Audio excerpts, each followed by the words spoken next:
పార్టీకి సంబంధించినటువంటి ఇన్ఛార్జ్ రాష్ట్ర సభ్యులు కాన్స్టిట్యున్సీలో ఉన్నటువంటి BJP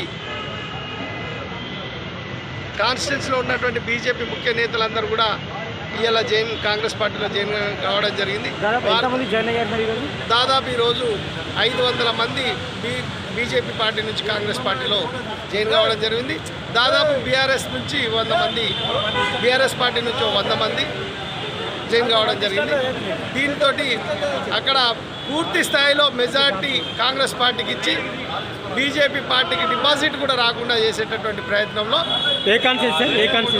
Korutla constituency Nizamabad parliament పరిధిలో వస్తుంది.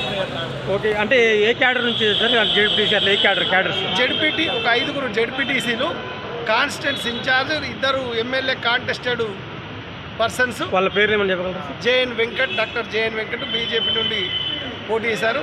అంతకుముందు ముందు జేఎన్ సునీత గారు వైఎస్ఆర్సీపీ నుంచి పోటీ చేశారు. సిఎస్ఆర్ అని అతను ఇండిపెండెంట్గా మొన్నటి ఎలక్షన్లో పోటీ చేశారు.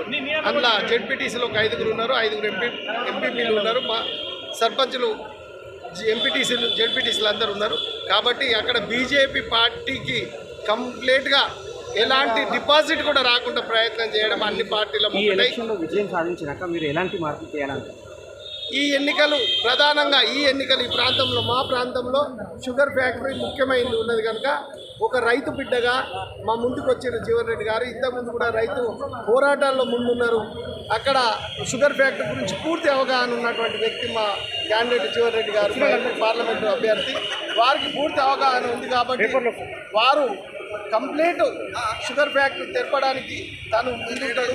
షుగర్ ఫ్యాక్టరీ తెప్పిస్తారనే నమ్మకంతో ప్రజలందరూ, రైతులందరూ ఏకమై తనను గెలిపించుకుంటామని ముందుకు వస్తున్నారు. తన పిలుసుడు కాదు, తనని మేము గెలిపిస్తామని ప్రజలందరూ ముందరికి వస్తున్నారు. అన్ని పార్టీలకు అతీతంగా జీవన్ రెడ్డి గారిని రైతు బిడ్డను గెలిపించుకోవాలనేటటువంటి ఆలోచనతోటి షుగర్ ఫ్యాక్టరీ పునర్నిర్మాణం కొరకు ప్రజలందరూ ఎదురు చూస్తున్నారు. అది కేవలం జీవన్ రెడ్డి గారితో సాధ్యం అనేది అనుకుంటే అక్కడ ప్రజానికం అందరూ కూడా జీవన్ రెడ్డి గారి నాయకత్వాన్ని బలపరుస్తుంది. మీ పేరు సార్? చేతల సత్యనారాయణ, కాంగ్రెస్ పార్టీ సీనియర్ నాయకులు, జిల్లా ప్రధాన కార్యదర్శి. మీ పార్టీలో మీరు ఎన్ని సంవత్సరాలు? ఎన్ఎస్ఐ నుంచి Congress party. Thank you sir.